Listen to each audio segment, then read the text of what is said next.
All right, I think we're ready to get started. Good evening. I'm glad that you guys are here. If you haven't set up next to the football game, it's going to be starting in about 10 minutes. That's the reason why I'm down here in my unfinished basement, so I can see a little bit of what's going on with the scoring while I'm also doing the presentation for you guys. Feel free to post anything onto the Today's Meet site, either with questions that you guys have, problems you guys have, if there's something technologically going wrong. The sound should be working right after a little bit of feedback issue. And that's kind of what I'm checking right now with levels to make sure with this new program that we're using that it's not perfect, that it's not doing bad things to your computers. And so hopefully everything is going well. Good evening. We'll be working on this until we get wrapped up with your questions. We do these sorts of things before each test so that you guys get the opportunity to work through your content and materials to make sure you're in a good spot. If you do have questions that pop up while working through things this evening, feel free to throw it onto the chat room. Feel free to also email afterwards, and so if you discover later on tonight that you're still having struggles, you can let me know. Also, for you guys tomorrow when you come to class, it's also totally appropriate when you're dropping off your notebooks on my desk in the front of the room to feel free to buzz by and ask last-minute questions as you walk into the classroom. And so make sure you're taking care of yourself, making sure you're getting content taken care of. Keep in mind also tomorrow's test, it's only going to be worth half the credit of what a normal test is going to be, so you can kind of get a test drive of what the test is going to be.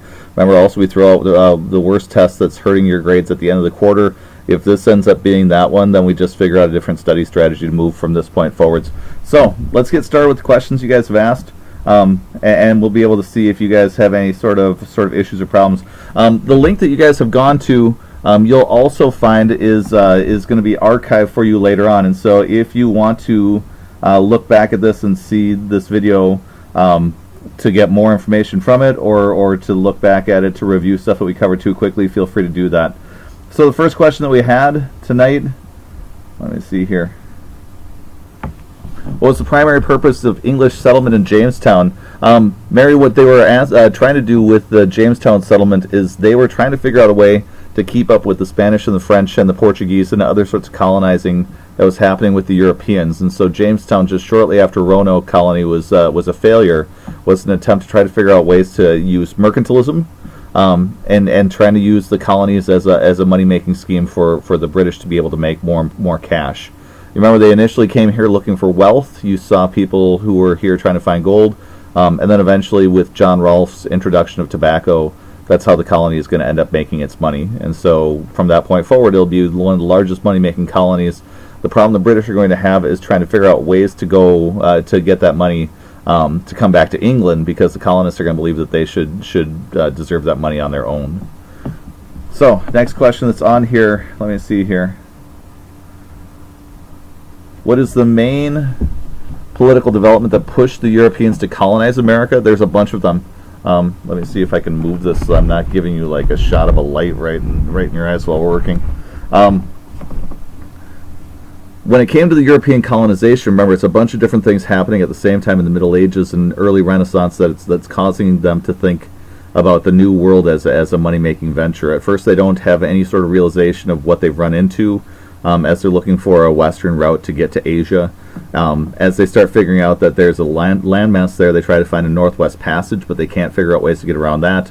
And then you see the political development that pushed the Europeans is the decline of the Roman Catholic Church that allows a lot of new and old technology to be reintroduced again, the rise of nation states where they need natural resources to stay strong, and that's going to be something that's going to be used then as a competition between these countries that are competing religiously, economically, politically, militarily.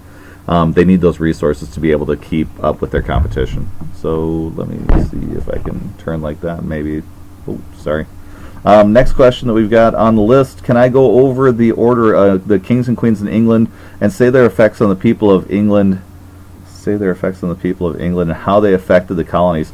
Okay, so when it comes to monarchs in this class, they aren't going to be hugely important when it comes to any of the elements that's going on in the class itself, other than the fact that you're competing against 93% of the kids who are 11th graders who have already taken world history or European history. And that's going to put you at a disadvantage, where for you guys, you're going to be competing against kids who already know about kings and queens and the Middle Ages and the Renaissance and all those other sorts of developments.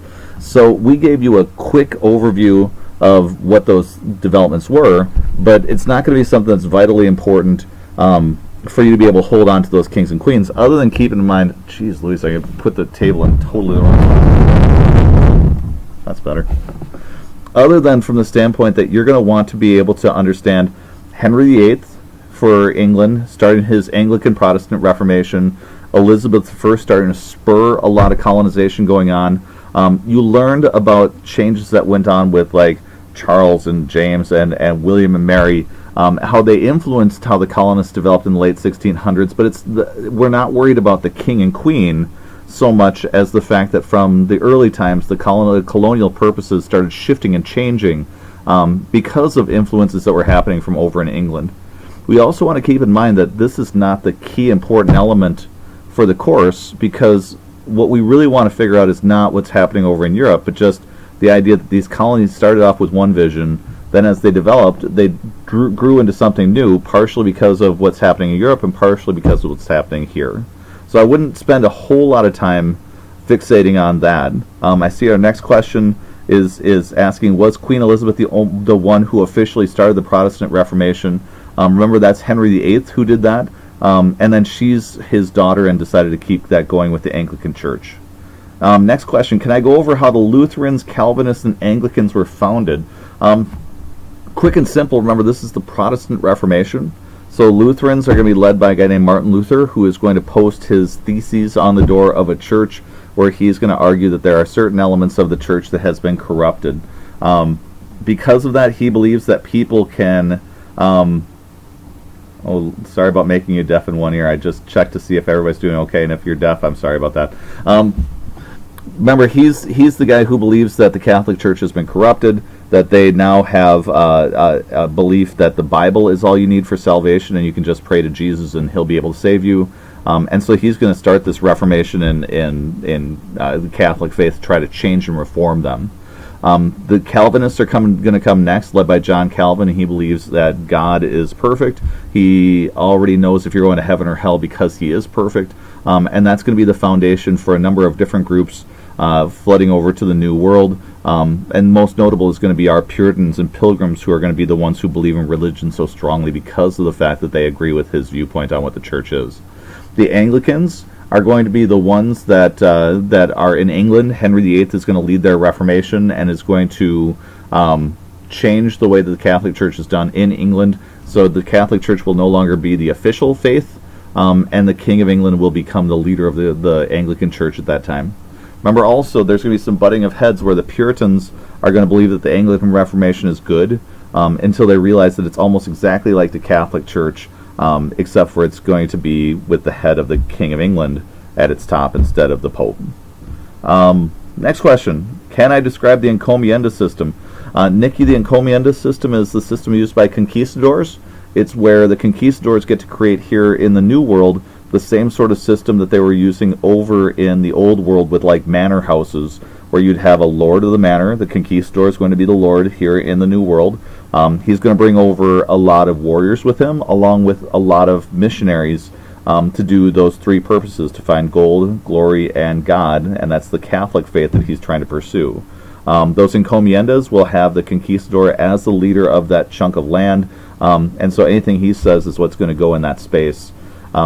You're going to also have divisions happening between the conquistadors and the missionaries, where the conquistadors believe that the natives who are there are strictly there for the good of Spain, that they can be used, they can be abused, whatever needs to happen to get as rich as possible. The missionaries are going to be arguing instead that they are Christian people, that God loves these Native Americans, and they're just ignorant and they need to be converted. None of them are saying anything like, we need to be more practicing more diversity, though, and respect these guys and leave them be. So that's a voice that's not happening. There's just debate over how backwards they are and what the Spanish should be doing to them as a result. What are the main Native American tribes to focus on? That's a tricky question. The test that we have, we really can't drill down into saying you must only know this Native American group, you must only know that Native American group. And there's a number of questions that are on this board asking about what specifically you need to study. That's the whole trick of this class. It's taking a look at the textbook and identifying in your notes these are the most important elements, and being able to hold on to them informationally. So developing that skill of recognizing this thing seems to be getting a lot of attention. I should probably figure out ways to retain not just the general idea that Indians were here and complex and diverse, but these examples are important also. For your test, you've got a 50-question test that's happening tomorrow. The test is going to be curved to 44, though, and so there's going to be some nitpicky questions on the test. I saw some other people asking on here, are there going to be trick questions, or are they going to be pretty straightforward? It's kind of a middle ground, and let me explain what that means. The questions are going to be very detail-oriented, so there isn't going to be a question asking you which of the following is the right term for the encomienda system, with encomienda as a choice. It's going to be more specific about the details of the encomienda system or the headright system or something like that.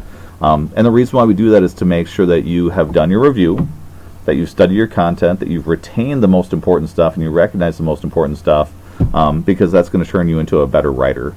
And so that's the whole reason why this test is going to be as difficult as it is. It's something also where it's a benefit when we get to the end of the course. The AP test is going to seem easier than our multiple choice tests, but by being able to figure out ways to master these is the reason why our essay scores look as good as they do each and every year, because then your content's going to be tight enough to write well. So unfortunately I can't get into much detail as far as like specific Native American groups, other than the fact that when you read your textbook, you notice that there are groups they highlight pretty heavily, and you'll want to suck into those that are getting multi-paragraph treatment. Let me see here. Next question. In the book, I think it mentioned that since Spain got the majority of the New World, that Portugal was compensated with other land. Relevant. Great question. It's going to be relevant for you next year when you take world history, because that's when you get into Portugal's development with not just Brazil, but also in other parts of the world. But we're studying a U.S. history course. And so the key that was going on in that chapter was the idea that after the kids have taken their world history course last year, they're now recognizing, oh, right, Portugal's not going to have a huge foothold here, but they're going to be getting compensated in other places by the Pope and being able to move in that direction. But as far as we go, once Portugal gets written out of the script with the Treaty of Tordesillas, that divides up the New World into east for Portugal, west for Spain, after that point, they're not going to be all that vital. Let's see here. To the test tomorrow, I think they got lands in Asia and Africa. Should we know what parts? No, we don't need to do that with Portugal. You'll be fine. How did England's victory over the Spanish Armada affect the colonization of the Americas? The whole key element that I was focusing on was the idea that with the defeat of the Spanish Armada, you've got an open space for the English to start settling, because the Spanish Navy isn't nearly the threat it was when they had an armada that could attack the British. They're still going to be dangerous. There's still going to be battles going on between the Spanish to the south and the English colonies and the French. And we're going to see that over the next few chapters, where there's still going to be gigantic wars between those groups to see who's going to be dominant in Europe. But once the Spanish threat is cleared and there's no longer a threat that the Spanish are going to invade Britain, there's now a focus that the British have that they need to keep up with the Spanish, get colonies started, and that's when their joint stock companies really start taking off after 1588. Why did North and South Carolina separate? They had two different groups who were operating in the Carolinas. They were spread by geography. It was otherwise pretty sparse in between. It was also a huge land area to try to govern, and that's going to be a huge issue back then. Without cars, without TVs, radios, telephones, that sort of stuff, you really can't govern over long distance. And so they're going to decide that they're much better off to split into two separate colonies rather than trying to govern one gigantic mass. Can I go over the Battle of Acoma? You've got Native American resistance that is the key for the Battle of Acoma, where they're trying to resist Spanish settlement that's happening with the encomienda system, and it's along with Pope's rebellion, two Native American examples of agency where you've got Native Americans who are trying to resist Spanish colonization. Otherwise, your textbook largely treats it as they were there, the Spanish came in, and they started using them for gold and God and glory. That's also known as the Black Legend, where you've got the Spanish who are thoroughly blamed for being totally evil, and ignoring the fact that the Native Americans had their own role to play rather than just having stuff done to them. But also you're going to find that there's a mixed race class that happens afterwards that creates the culture that's in Mexico and other places now. What conquistadors should I focus on for the test tomorrow? Same deal as with the Native Americans question you just had. You should be looking for the major Native conquistadors who were influential in toppling Native American groups. and establishing Spanish colonization in their place. And that's the whole trick of this test. It's going to be the same thing that's happening in the future. I can't give you study 2 questions on this conquistador or that conquistador. We want you to know a good chunk of them. And so you should be working on strategies to retain as many as you can, and then hopefully things work out well for you tomorrow. Could I go over the motives and what happened in the 2 Powhatan Wars? You've got tension happening in the Virginia colony between Virginia and the nearby Powhatan nation. And what's going to be happening is there's going to be disease, there's going to be warfare on both sides. It's going to cause a lot of tension and hardship. But eventually, as the people of Jamestown start expanding into the colony of Virginia and start spreading into Powhatan territory, both in 1622 and 1644, there's going to be wars that break out between them, where each side has gotten pretty fed up with the other one. Unfortunately for the Powhatans, they're going to find that they do not have the resistance after waves and waves of immigrants come into Virginia. And so in 1644, the Powhatans are going to lose out, and they'll be moved out of the way for settlement to keep moving further inland towards the Appalachian Mountains. When studying the colonies, should we focus on their discovery or when they actually became a colony? Both. So you should be able to understand their discovery by other explorers who are working like the conquistadors did, and you should also be working on their actually becoming a colony and all that stuff you were working on a 13 colonies chart that we were building up this past week. Which Spanish explorer should we focus on? We just covered that a second ago. How many years was it before the king became interested in the colonies and wanted to start ruling them? Kind of a tricky question, because throughout the entire time period he thought he was. And that's kind of a disconnect that's going on, where when we get to the American Revolution, there's going to be a feeling in England and in America that perhaps we're not as tight as we used to be because of the fact that there's been distance in time between these colonies and the British. And so the British thought they had a really good handle on things, and that the colonists were still loyal and like the British. But after a century and a half, from 1607 until 1775, the colonists will develop their own culture, their own language, their own viewpoints, all of that sort of stuff. And so there's diversity that's happening between them. When the colonies first got started, it was for the purpose of mercantilism. You saw in the late 1600s the creation of some navigation acts to try to force the colonists to obey laws and still work within the mercantilist system. In the early 1700s, there's going to be a series of land wars, eventually leading up to the French and Indian War, where the colonists are going to be asked to help the British fight against the French. And when that French and Indian War ends in 1763, that'll totally end the period of salutary neglect, where the king is going to ask for taxation. He's going to create a proclamation line of 1763, which is going to tell the colonists they can't cross the Appalachian Mountains. And that's going to be the starting of the end for the colonists being with the British, and it's going to lead to the American Revolution. Next question that I see here. What was the main crops grown in the New England colonies, the middle colonies, and the southern colonies? New England is going to be diverse. They have small farms, so they're growing all sorts of crops that you normally find on farms around here. They're also cutting down trees, shipbuilding, shipping supplies, fishing is something that's huge for them. Meanwhile, in the middle colonies and the southern colonies, you find as you start moving further south, you have more slavery increasing. So there are slaves in every single colony at this time, but as you move through New York, there's more and more number, and then as you move in the deep south, it becomes even more so. So in the middle colonies, again, farming very much like you'd find in our geographic area, but in the Chesapeake, we talked about them being all about tobacco. Southern colonies, rice, indigo, and tobacco can work its way down there. And then eventually they'll move to cotton, especially once they develop the cotton gin in the 1790s. Which of the 13 colonies should we focus on the most? We talked about in class how the obvious big ones are going to be Virginia and Massachusetts that deserve most of your time.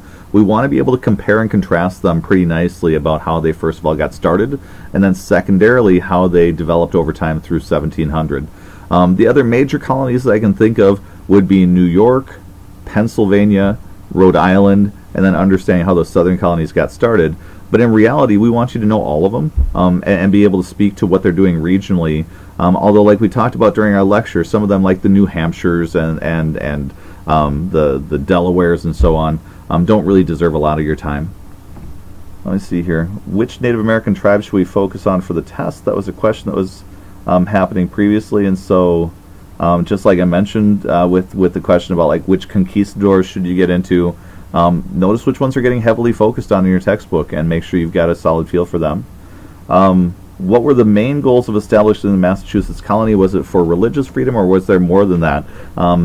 Like I mentioned to you in class, John Winthrop, and hopefully you just gave out like a gigantic city on a hill.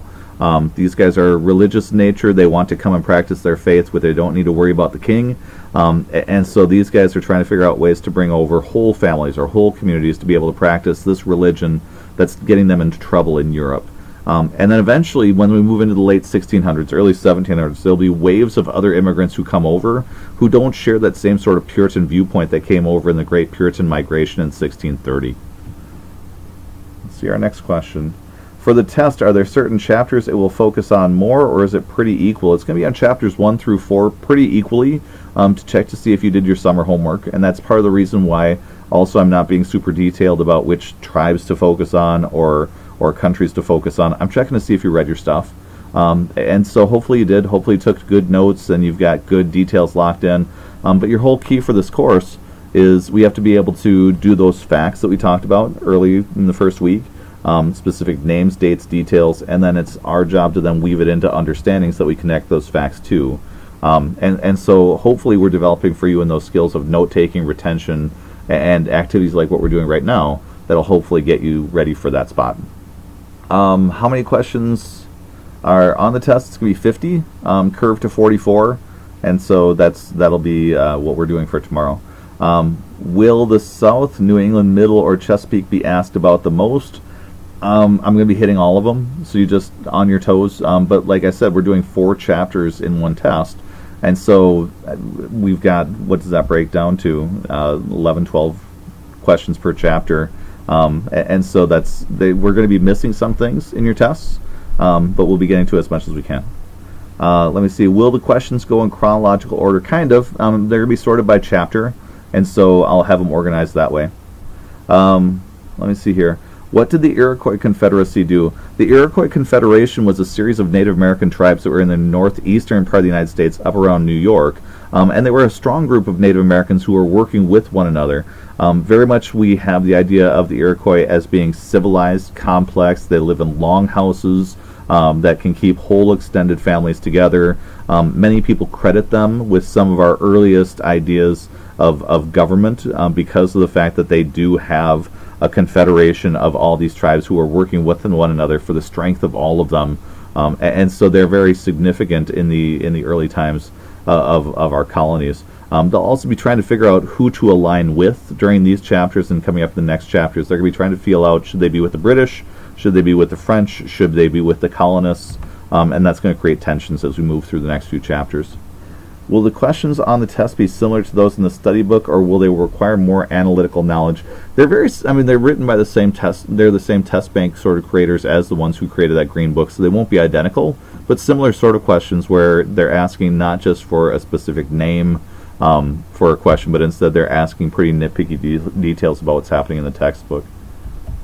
On the test, will there be any trick questions or straight to the point? Like we mentioned earlier, the question will be about stuff that's in your textbook. You'll be able to recognize the part of the textbook that's coming from, but the options that you're going to be getting, you're looking for the best answer. It's like the AP test, where the AP test will oftentimes have multiple choices that can be tricky because they'll seem like the right answer except for this little thing that's not quite right, or else except for this thing that makes the answer wrong. It has that sort of element to it. And so tomorrow when you're taking the test, you're looking for the answer that for 100% of the time would answer the question fully, better than all the other ones that you're choosing from. This will be a trickier type of test for a lot of you guys because you've been used to options on your multiple choice tests that are a lot more easier to discern, where there's one obviously right answer and a lot of options that pretty obviously are not, or at least you can whittle it down pretty easily. Let me see here. Does the test focus mainly on the 13 colonies? It's going to focus on all 4 of the chapters like we mentioned previously. And so all the way from earliest Native American times all the way up through the 13 colonies through 1700 is our test tomorrow. What Native American tribes should we focus on? We've already covered that. How did the New England colonies form a stable economy if their soil was not very good for crops and they were mainly community oriented? It's actually that diversity that's going to make their society work better. So be very careful with the rocky soil part of it, because it leads you to believe that the soil is absolutely terrible for any sort of growing. All that means is that each and every year that there's going to be rocks and other things that need to be cleared from the field, and without tractors and that sort of technology, they can't be doing gigantic plantations like they do down in the Chesapeake. If you've got any farmers in your family, feel free to ask them about this question. Farmers in this area get to do rock picking every spring. I've got a family of farmers that I'm with, and they love to have me come out and rock pick, because what happens is as the soil freezes and then it thaws, it expands and contracts, and it actually shoves rocks out of the soil onto the surface. So if you ever drive by farm country, a cool thing to look at is when you drive by it in the fall, there won't be rocks on the surface, and then when you come back in the spring, you'll find all sorts of rocks scattered all over the ground that just showed up. So for these guys, they have to actually walk the fields and do something called rock picking, where they have to pick up the big rocks so they can actually plant their stuff. That's going to get in the way of them doing large-scale farming, but they still have the same climate that we have here, so they can still farm, just like we do, but they can't do it gigantically like they're doing in the Chesapeake with large-scale plantations. So what they're going to do is they're going to supplement it with hunting or fishing or natural resources or other sorts of things that's going to create a diverse economy, so they're not just dependent on one crop. They're doing a bunch of different things. Let me see here. What group of colonizers will be the most important? I think we're getting back to the same sort of question we were asking about all the other ones. Have solidly those big major colony groups: Massachusetts, Virginia, New York, Pennsylvania, Rhode Island, but also understand how the other colonial groups work as well. What are the topics that are going to be mainly focused on the upcoming test, chapters 1 through 4? Spencer, and so be locked in with those and look over your notes to do the best that you can. What did the Portuguese do in the New World before the Spanish came? They were hoping to create a same sort of systems as the encomienda system was building up, where they were hoping to exploit the natives here and get natural resources out of the New World. They're still going to have some of that happening in Brazil. There's going to be widespread slavery, creating a huge African population in Brazil. And so they're going to have the same sort of schemes that the other ones have, that this is going to be a money-making venture to help make the home colony rich. What are the important events for the colonies that we should focus on? You should focus on two different elements, like we talked about earlier this past week. How did the colonies get started? Whether it's the Roanoke's or the Jamestowns or the Great Puritan Migration, how did the colonies get started? Secondarily, you should be able to talk about what happened afterwards. So like Bacon's Rebellion in Virginia, being able to talk about how the Maryland stopped being a Catholic haven at the end of the 1600s when Lord Baltimore gave that up. Pennsylvania started off as Quakers until William Penn pulled back on that because there were enough people coming in who didn't want to be with the Quakers or to tolerate them very much. Massachusetts losing its status as city on a hill when they became the Dominion of New England for a period of time. Those sorts of elements are also key, so you don't just want to stick with how things got started. Remember my example in class saying if I wanted to find out about you and you just told me your birth weight, that would be rough. Same sort of deal with this. Make sure that you're going into detail about how they developed moving towards 1700. Let me see here. What are the main or important dates we should be memorizing? The key golden rule when it comes to this class is if you see a turning point taking place, those dates are absolutely key. So you don't need to memorize all the dates, but we do want to build a chronology so that you understand that the Spanish came first, and then you had the French and the British who settled after the Spanish started arriving here. 1492 is a crucial date. Like we see in your time period packet, that's going to be the time with Columbus's arrival that things changed for the Native Americans. 1607, with the start of Jamestown colony, is going to be different because you've now got an English colony system that is trying to compete with the Spanish and the French. Those sorts of dates are vitally important. The other ones are less vital to be the absolute date for tomorrow, but the more chronologically accurate you could be, the better off you'll be. Let me see, will the test focus primarily on 3 and 4? We already covered the fact that it's going to be all 4 of your chapters. Which of the people from all of the chapters would you say are the need to know for the test? That's why you're studying. And I don't mean to push you off, but there's dozens of them that you've heard from, whether it's John Winthrop in A City on a Hill, or John Smith, or John Rolfe, or Nathaniel Bacon, or I just gave you just a few from this past week.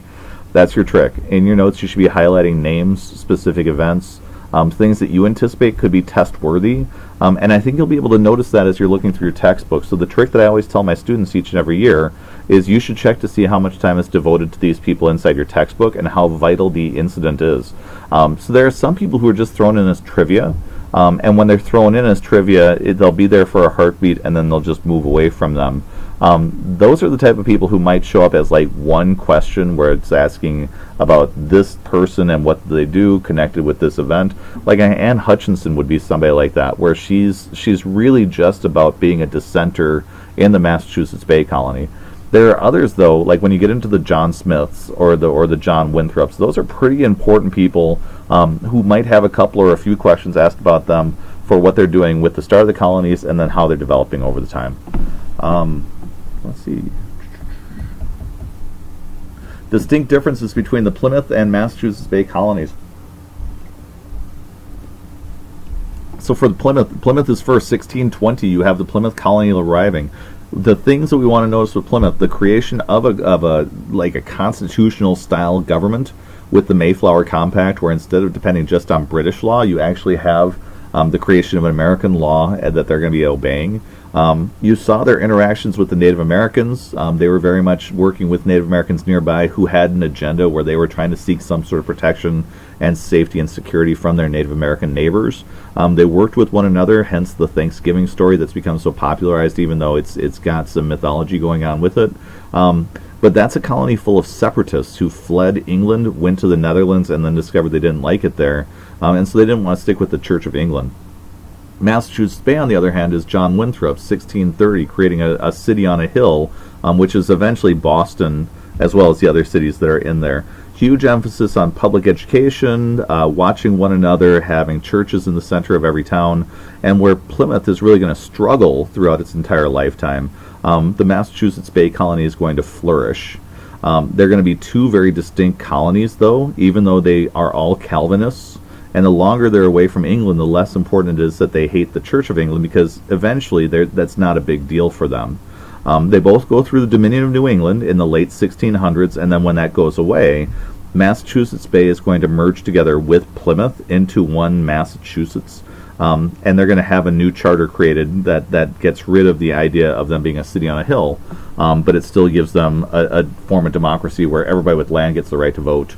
And so it finds that there's a lot more democracy happening that's never happened in the previous place. Let's see, what Native American tribe should we study?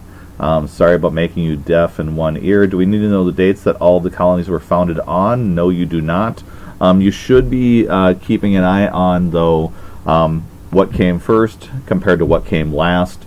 So you can notice that there are waves of colony groups that are coming over the period of about 130 years, from Jamestown at the beginning to Georgia at the end. And then also keeping in mind that just because the origins happening at that time doesn't mean that all the people came in 1 year period, planted themselves, and then that was it. There's going to be waves of other immigrants who are coming into the colonies, who are populating them even more to try to find opportunities after they're first initially started. Faith, your question about Anne Hutchinson. Anne Hutchinson's that woman in Massachusetts in the 1600s who argues to the leadership in Massachusetts Bay that she can interpret the Word of God from an interaction with God spiritually through her own soul.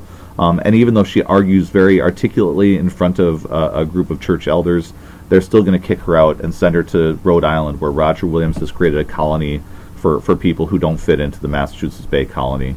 And remember, when she got killed by Native Americans, when she later on was living in New York with the rest of her family, it's going to be seen as a sign from God that what she was up to was no good. How many questions are there? Are there multiple choice? Is this the hardest test for most students? 50 questions, all multiple choice. And as far as is this the hardest test for most students? Yes, but only from the standpoint that you've never done one like this before. And so I find what happens to a lot of students is when they take this test, their eyes are open as far as what they're getting into. And you'll notice that's the whole purpose for what I've done with this class, is this class can be scary. If you Google search APUSH equals hell, you'll find hundreds of thousands of hits in just a heartbeat. And that's from happening with students who get overwhelmed really quickly, but they don't have a teacher who's trying to look out for them and kind of ease them into the situation. They just kind of get thrown into the deep end. So for you guys, you've had your textbook since April. You guys have been working with your summer assignment for however long you've been working. You've now put in 2 weeks with me to find out how the AP test is structured. You've had a chance to hear the stories of how these chapters are coming together. You've had a chance to review, not just with me, but also by yourselves and with the rest of your class. And now tomorrow is just the chance to kind of rip off that Band-Aid and let you find out if your study strategies are working. It's kind of scary when you have that moment, though, because for you, if your test scores don't look how you want them to tomorrow, the immediate feeling that a lot of kids have is, I failed, I should drop this class is scary.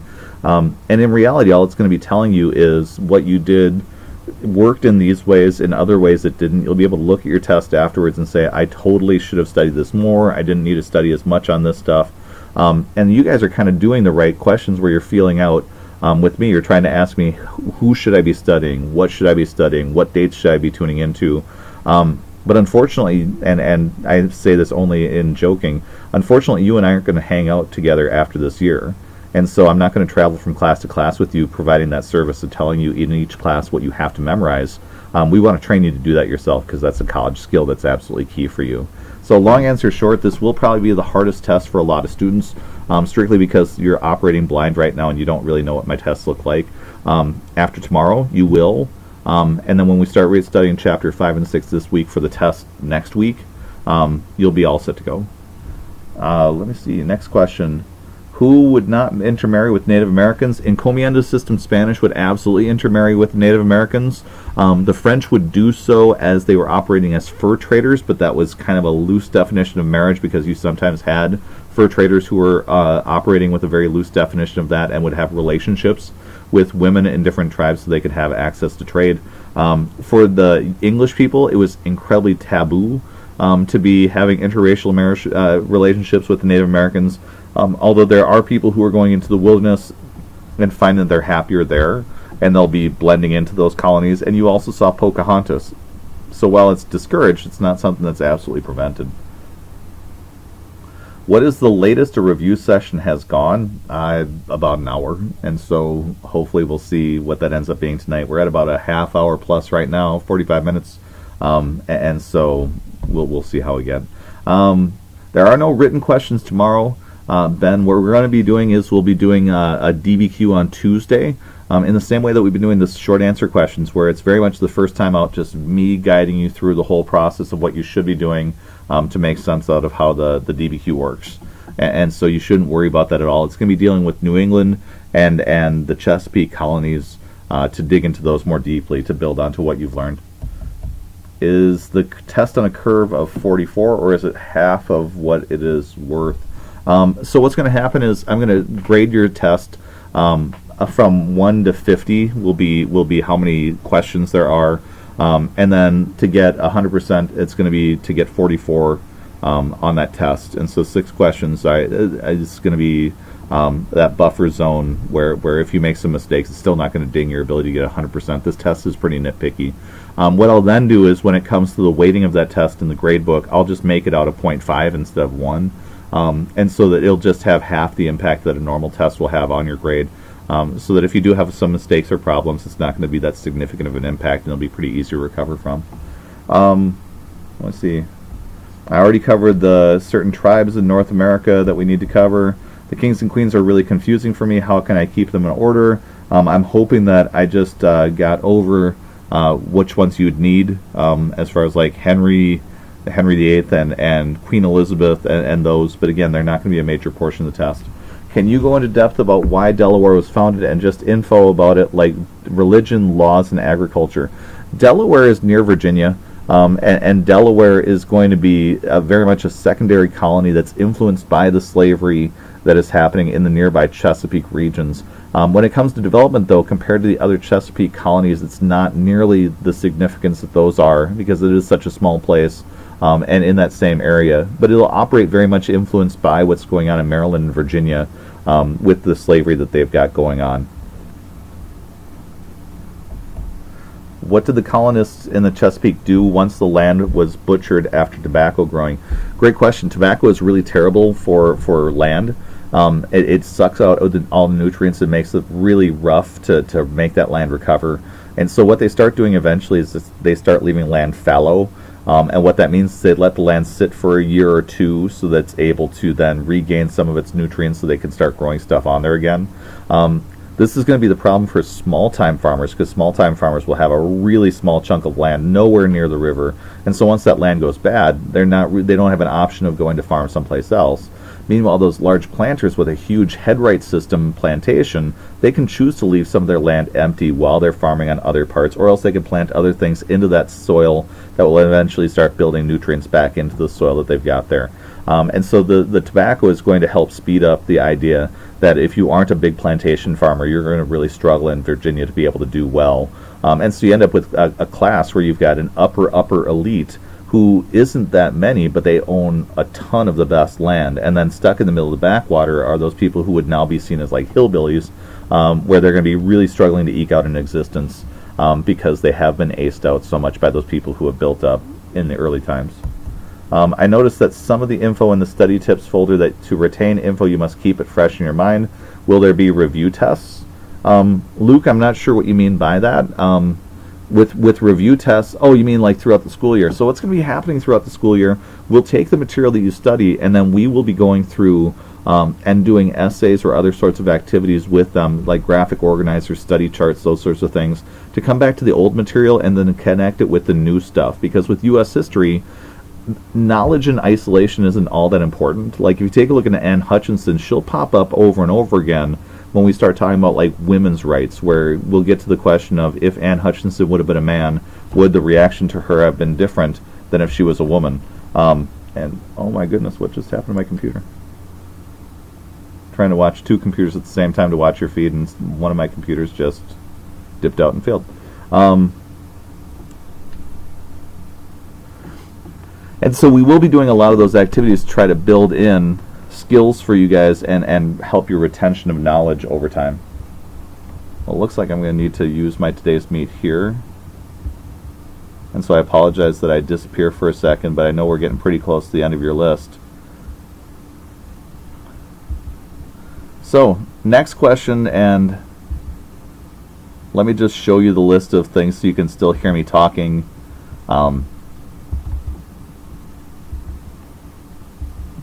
But you'll be able to see the questions as I'm answering them. And then I'll make sure the next time my laptop's charged up, but I'm trying to watch the Vikings game at the same time, and I've seen nothing of it because I'm so much watching what you guys are up to. Are you turning in your notes? Tomorrow when you walk into class, what's going to happen when you turn in your notes is you guys are going to be... Tomorrow when you turn in your notes, you are going to be dropping off your notebooks on my desk. Do not rip out any notes. I will check them while you're in the classroom. If you are turning in electronic notes, I will have a place on Schoology for you to turn in chapters 1 through 4 notes, and you'll be able to easily get that taken care of so your grade is protected. Which Native American tribes were the most populous? Great question, because we're really kind of stuck on that question, especially because of the impact of disease. And so a lot of the questions about Native American population is very speculative. A lot of the tribes on the eastern seaboard were still in large numbers. Iroquois, Cherokee, Powhatans were large numbers. Aztecs when Cortez arrived there. But it's all kind of skewed by the fact that as humans and livestock all started bringing disease, you'd have this wave of destruction that would run through the Native American communities, which leaves us really kind of confused and speculative about how many people were here. Largest estimates have the numbers in millions of how many Native Americans were here prior to European arrival, but the smallpox and other things that hit them is going to be pretty catastrophic. Are there going to be any essay questions on the test? No, there are not. But like I said, we are going to be doing an essay on Tuesday. Which Native American groups had the most conflict with Europeans? Great question. It's kind of a mixed bag, and it kind of depends on what time period you're talking about. A lot of Native Americans, when Europeans started arriving here, saw Europeans as a trading partner. And so regularly you would have Native Americans who would allow Europeans to land on the shore briefly, make trade, and then they would have to take off, and the Native Americans would really aggressively make sure that the Europeans moved off of their land. We're going to see up in Massachusetts with the Pilgrims that they're going to form an alliance with a weaker Native American group, who is having trouble with their neighbors, and that's the only reason why they're allowed to move in. This tribe had been one of the largest tribes on the eastern seaboard, and then they got weakened by disease through European conflict through trade, and so they're going to be in a situation where they can't really fight off the Europeans, and they want to use them to try to protect themselves. So a lot of the Native American groups will have that demeanor where they're willing to trade on their own terms, but as the Europeans become more and more intrusive, you'll find that there's a lot of wars that start taking place.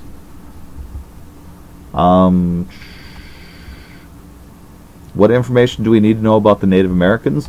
You've got in Chapter 1 and Chapter 2 discussions of Native American groups and what makes them complex and sophisticated. That stuff that we did on your study chart especially is helpful for you to be able to handle what's going on in the test with Native Americans. I don't anticipate a lot of questions, but I do anticipate some, and so you'll want to do your best review techniques to see what you can hold on to when it comes to retaining what the Native Americans were up to. Let me see here. Can we go in depth about the headright system? Absolutely. So when you think about the headright system, think about these planters who have survived starving time. They've now got plantations on the rivers, and there's a real eagerness for these planters to get more and more people to come into their colony. They need workers for tobacco. It will help out a ton to have a lot more people there to protect the colony from the Spanish or from the Native Americans. And so there's a desire to bring in people to work on these plantations. And so the system is pretty simple. If you start off with a farm that looks like this, and it's on a river right here, the headright system says if you bring in a worker, you can get another 50 acres of land to work on your plantation. And then the expectation is once your worker has worked off that time with you, they're supposed to get this new chunk of land for themselves. What's going to actually happen, though, is these planters are not going to want these guys anywhere near them. They're going to want to keep this land together with the rest of their plantation to keep expanding and getting bigger. And so they'll instead give the indentured servants land on the western frontier, out where the Native Americans are, and that's going to lead to them having really terrible land, nowhere near water, and they'll become so angry over time that this will eventually lead to Bacon's Rebellion, where you have an uprising take place in hostility against what's been done to them. Next question. Did the Dutch create New Amsterdam for economic reasons or for another reason? Who funded them to create this colony? Great question. The funding one, I hadn't even thought about that. I believe it's a trading company that the Dutch have founded that they used to build that colony. But to be honest, I don't even know the answer off the top of my head because it's never been significant enough for us to have in a testable environment. I would offer Wikipedia or other sorts of Google sources because you'd be able to easily find the answer there. This is definitely a trading colony in order to try to keep up with the British, the French, and the Spanish. They're inviting anybody who wants to come over to the New World to settle in this Dutch colony to trade for furs or other sorts of things along the Hudson River from the Native Americans who are there. It's this diversity that builds up their numbers pretty quickly, but they're still pretty sparsely populated when the British take an interest in them. And then eventually when the British decide that they don't want to have a Dutch colony right in the middle of their colonies, you notice the Navigation Acts are all about getting rid of Dutch trade, and so having a New York, a New Amsterdam sitting there that's a Dutch colony is absolutely not what the British want to have happen. The British will swoop in, they'll threaten the New Amsterdam with an attack, and so many of the people there aren't Dutch and have no loyalty to the Dutch that they just essentially invite the British to come in and replace the Dutch as their leaders, and that becomes the norm. Let me see here. Touched on Green Bay 5 minutes ago. Sadness. This is such a beautiful stadium they've got. Let me see. Hi from Elliot. Cubs clinched. No hope for the Cards. There's always hope, Luke. You got to believe. Besides, they're still in the wild card hunt, and that's all you need. Just a chip and a chair. Get into the end of the door, and you're good.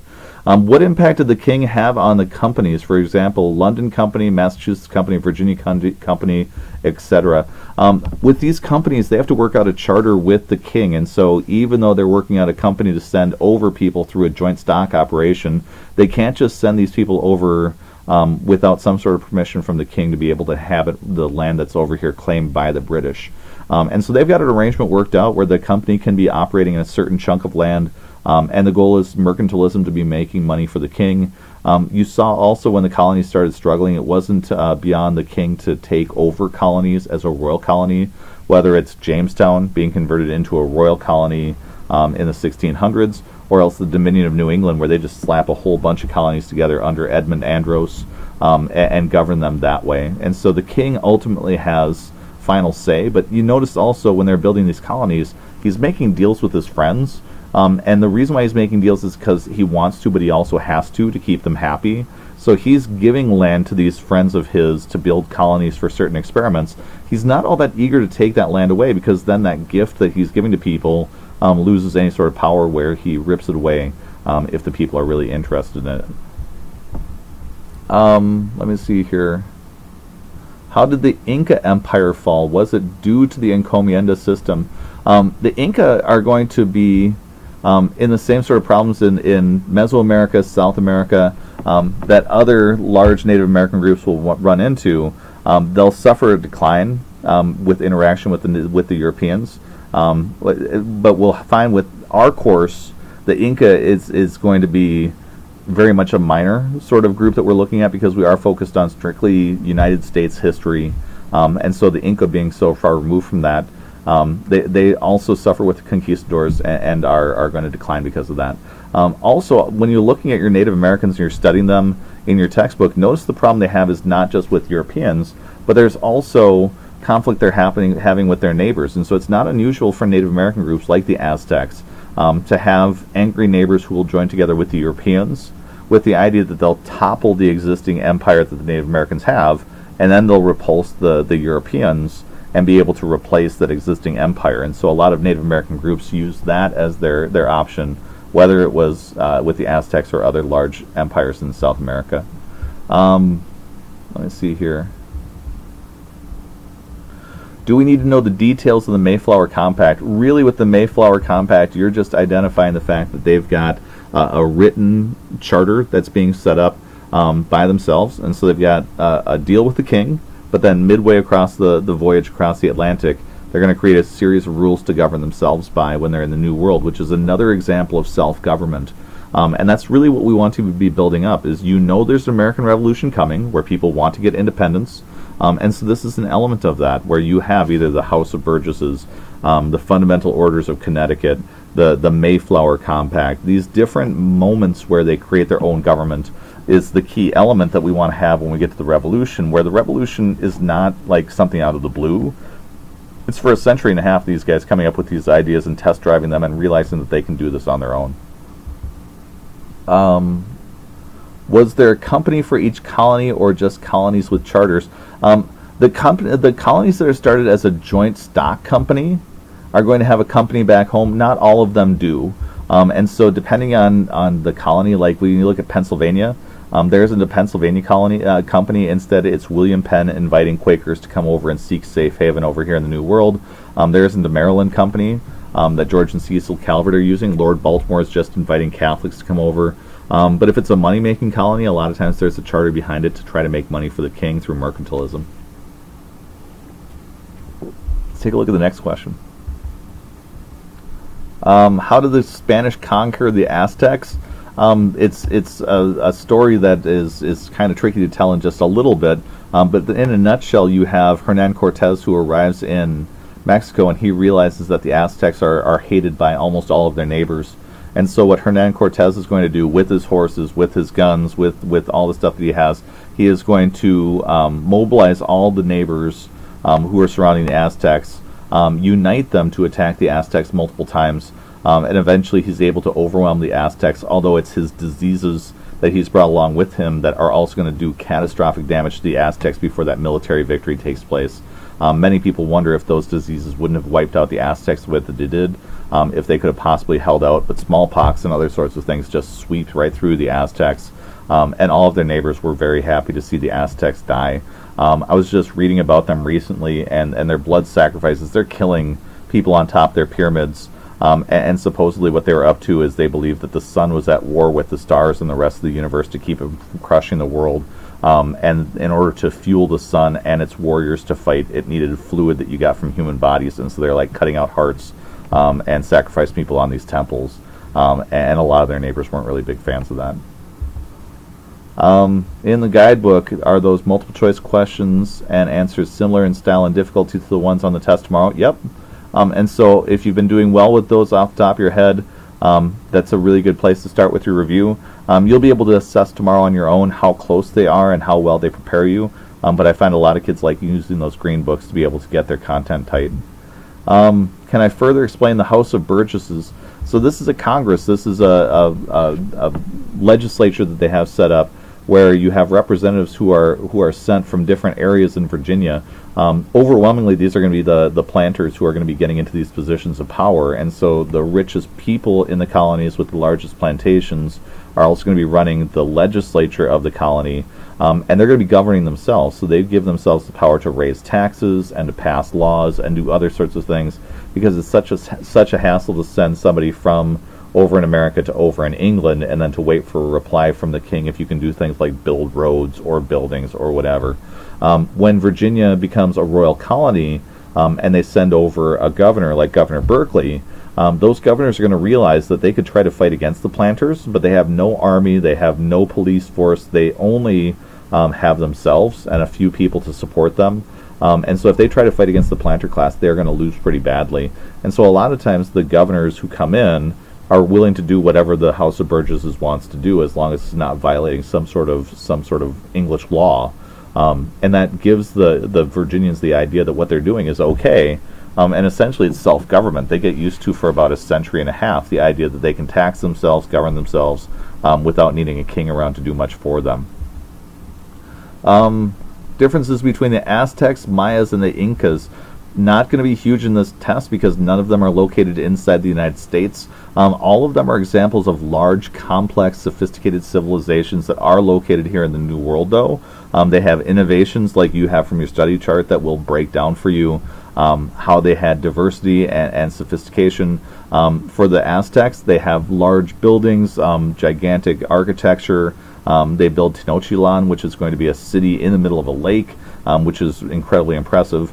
For the other Native American groups, the Mayas and the Incas, they're building large architecture as well, creating huge networks of trade, intricate agricultural and religious strategies as far as how they're operating their civilizations. They aren't rudimentary people living in teepees. Like a lot of people stereotypically think about Native Americans. They have complexity, sophistication, and unfortunately a lot of that got diminished and ignored because of the fact that they were so easily destroyed with the rise of the diseases that really ran through their societies. Let me see. Had diseases not been such a factor in taking the Native Americans down, what do you think would have happened? Would colonization be like it is? That's the $1 million question that we wonder about. And a lot of times what we wonder about is not just what would our society look like, because we naturally go to that war element. But like if you take a look at Africa in the 1500s, 1600s, for the longest time they were able to resist Europeans moving into the interior because they'd spent so much time with the Europeans that they had access to and resistance to all the diseases that the Europeans had. So if smallpox hit the Europeans, some of them would die, but not as many as the natives. Same thing would happen in Africa. So when it came to the African slave trade, there are a lot of people who will claim that we shouldn't be so worried about American slavery because Africans also had slaves. The thing we listed in class, though, is they had a different version of slavery, and it got perverted by what happened over here in the New World. And for the Africans, the ones who were engaged in the European slave trade, they treated the Europeans much like the natives tried to do, where they would allow the Europeans to land on the shore and trade from the shoreline, but they were very careful not to allow permanent settlements of Europeans that started increasing into the interior because they saw that as a threat to their own sovereignty and being able to run their own situation. And so I wonder if Native Americans would have looked like that with the Africans in the 1600s. What we'll learn, though, is that with Europeans, they're going to gain dominance militarily, economically, and so later on, when colonization continues, they'll carve up Africa, much like they're going to do over here in the United States, and subjugate a lot of Africans much in the same way that's done here. So I don't want to overstate what could have happened without diseases, but it would have looked a lot different. Let me see here. Can you explain the religions in the New England colonies? That was what we were discussing previously when we were talking about the Puritans and the Pilgrims. So Pilgrims, remember, they're the separatists who split away from England to create a new colony in the Netherlands, take their religion to the Netherlands, and then when they saw their kids were becoming like the kids in the Netherlands, they then moved here to the New World to create Plymouth. They're Calvinists, just like the Puritans are, and so they're all bringing over this puritanical religion, and we're going to find that continues as the city on a hill sort of mentality, until at the end of the Dominion of New England, we see that the puritanical thing goes away when they start giving voting rights to everybody who owns land. Who is Balboa? Balboa is one of the conquistadors you learned about inside your textbook. Did the fundamental order set a precedent that was used to write the Constitution? It's another example of a written version of self-government, where you could take a look at either that or the House of Burgesses, or the Mayflower Compact. They all are versions of that. As far as the idea of a constitution, the more so when you think of a constitution, compare it back to the charters. And so when you think about European English charters, the king would create a charter with a colony, and what was different was English law was essentially whatever the king and parliament decided would then become part of their constitution. So their constitution is ever growing. It's just like our body of laws. For Americans, though, they get the mentality that they get a charter with the king at the time, and the charter says, on top of being a British citizen, you get this chunk of land, and here's your list of all the things that your colony is about, and then here's the rules for your colony that's specific just for your colony. And the colonists start falling in love with these charters, where they get this handwritten deal from the king that says, here is our system that we have for government, and it's unchanging. And what they like about that is it doesn't matter on the leader. Always the rules are the same, so your rights are always protected, even if a leader takes control who doesn't like you very much. And so that becomes the foundation for the Constitution, a document that doesn't change very often, and lays out for everybody strictly, here are the rules that our government is going to follow, so that everybody understands the rules, no matter who's the leader.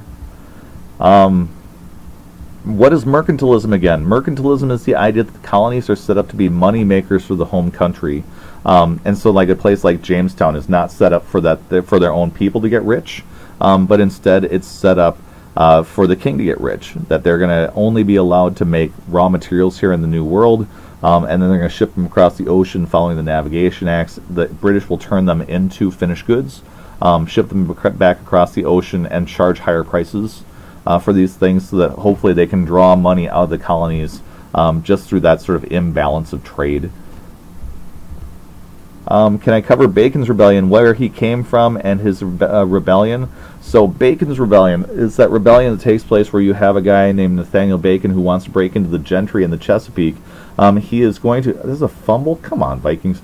He is going to want to become part of the gentry class, and because of the fact that they've largely cemented that, he's not going to be able to break into that very easily. He wants to get in like a fur trade and elevate himself.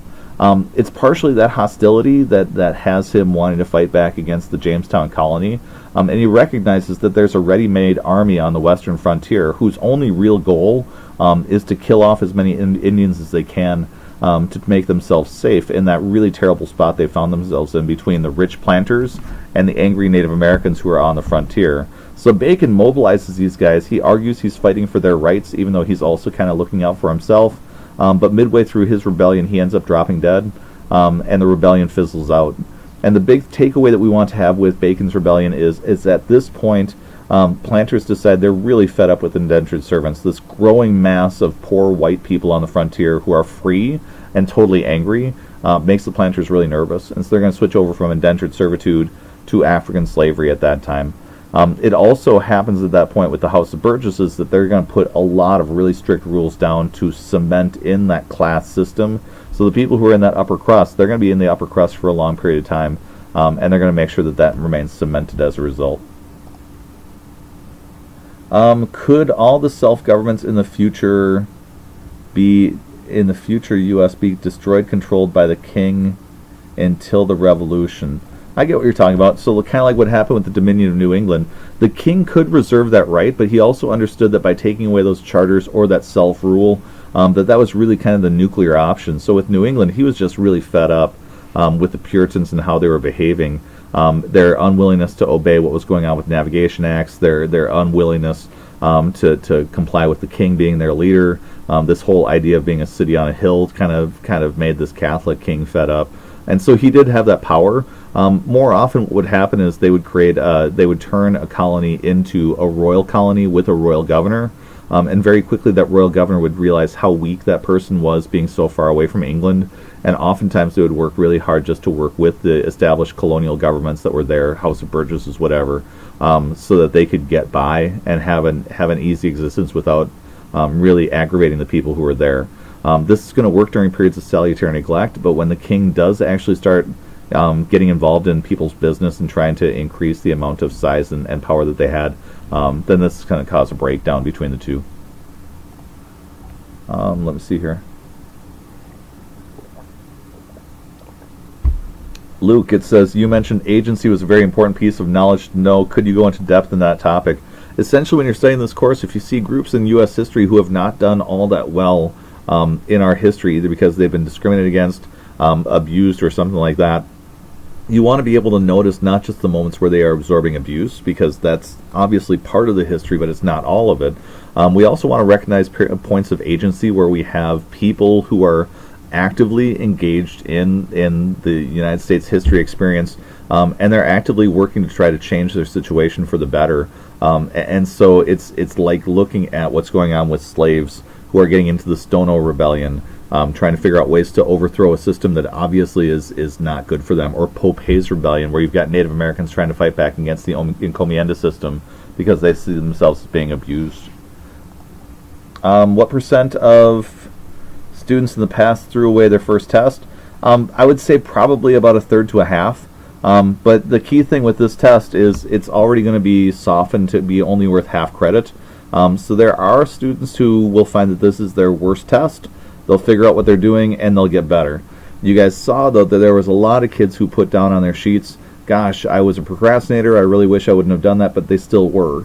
And so a lot of kids will discover later on when they take their first full test, like next Monday, when you take your test in chapters 5 and 6, they'll discover that they didn't prepare for that one either the way that they should, and maybe they'll throw that one out as well. The best advice I can give you is see how the test goes. We don't throw out tests till the end of the quarter to see which one makes the best percentage impact on your grades, so it'll stick around for the quarter. So if you have a bad one to start off with, you just let your parents know what the deal is, and then we'll be able to see that change when we get to the end of our first quarter. But for you also, our biggest thing, I totally get why you're worried about points and GPAs and that sort of stuff, and legitimately so you should be like that. My whole purpose for this class is learning and picking up on college skills. And so our key is if you find tomorrow's test is hard, you're still going to find tests in college hard if we don't fix this skill. And if it's something where you're working as hard as you can't figure out how to fix it, I would love to help you out with that. If on the other hand you know you're not working as hard as you should, I'd love to see you fix that. Let me see here. What branches on the religious tree are the most important to retain?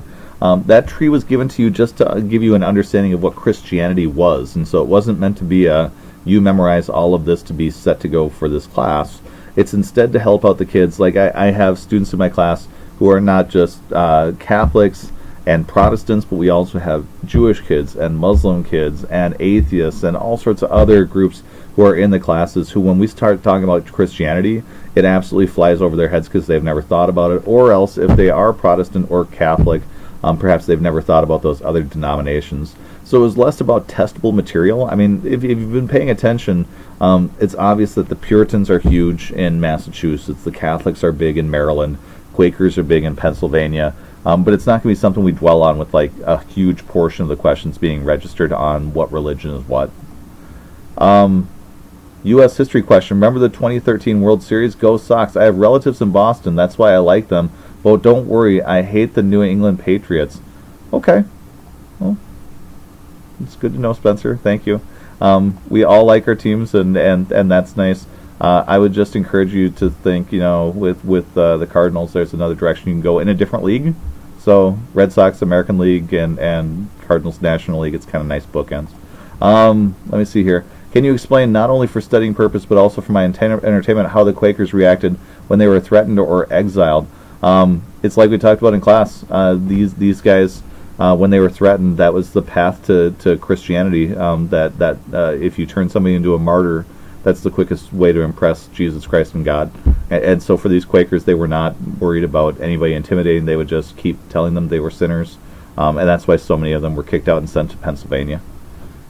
If mercantilism was only beneficial to Europe, why did people colonize so easily when they were working for profit that wasn't even for them? Great question. Think about where they're coming from. I mean, in Europe during the Middle Ages, these are dirty, nasty places. In England, if you ever go there, they have buildings in some towns. Like we stayed in a place called Shrewsbury when I was over in England, and they have houses where the upper level comes down like this. Then there's an indent to the sidewalk, and then it goes down again. And the reason why there's an overhang for the upper floor is at the end of the night they have a bell that they would ring in the middle of the morning, and you would take your chamber pots full of whatever you did bathroom wise, and you would dump it out into the streets. So that it would kind of just slowly dribble down the sewer and away from you. So you've got this ever-present smell of nastiness, and that's creating a whole lot of diseases. Everybody's living on top of one another. There's absolutely no open land for people to purchase like we have nowadays, buying houses and real estate and those sorts of things. You have diseases that are rife, monarchs that are really involved in your life, abusiveness and terrible things happening. Like I've read stories about like open pits of dead bodies because you've got so many dead poor people who are there. Games going on like tying cats' tails together and lighting them on fire and stuff. I mean, it's just horrific nastiness that's going on. So for a lot of people, even the idea that they're going to be working and having a part of their money taken by the British, they're living really brutal lives in the lower classes anyways. And so the idea of picking up roots and going someplace else isn't nearly as bad of an idea because of the fact that for these guys, they're going to be finding themselves in a bad situation in England as it is. Let me see here. Go Pack from A Anonymous. Good for you. Vikings TD. I didn't get a chance to see that because I'm working so hard with you guys tonight. What did John Wesley do and or participate in U.S. history? It's not going to be hugely important for the test you're taking on Monday. Google is great for that, but not for our test. What does glory stand for in God, gold, and glory for the Spanish? These conquistadors are very much like military explorers. Like you've got one like Ponce de Leon, who actively was working his way through the southern part of the United States looking for the Fountain of Youth. There's all sorts of rumors of like cities of gold and that sort of stuff. And so these guys want to get rich, but they also would really love to figure out a way to go down in the history books as being really important people. Because they're soldiers of fortune who, militarily, they could live or die in battle, but if they are the ones who make a really true great discovery, you could be that guy like Amerigo Vespucci, who, because his name is Amerigo, America is going to get named after this guy who's involved in the pursuit of exploration, but he's not hugely important. And so they're all kind of questing for that point where they can get into the history books and look good. Let me see here. How did syphilis spread if Native American relationships were uncommon? Uncommon doesn't mean never, and so that's your key. I mean, it's a sexually transmitted disease, and while there isn't, I mean, you need to think about the levels of relationship that are in existence here in our country right now, and think about it throughout history. So when I say that intermarriage between Native Americans and Europeans had varying levels of agreement, the Spanish, you saw a lot of intermarriage going on, and so that would easily transmit syphilis over to Europe if you had movement back and forth across the oceans. With the French, same deal, but with the English, just because there's not a marriage going on, I mean, these are thousands of human beings up and down the eastern seaboard, just because it's not officially condoned as something where you're going to have an official marriage. Like we see in our society, there are people who are engaging in that behavior who aren't married, and that's the way that this is happening. So it's kind of haphazard, but there are instances where it's taking place, and then that disease is drifting across the ocean. And like we discussed, I mean, that's one of the big comparisons you want to make. While that disease is uncomfortable and it's not a good thing to have, it's not nearly as lethal for the Europeans as smallpox and other sorts of diseases will be that they bring over for the Columbian Exchange. Let me see what else we got.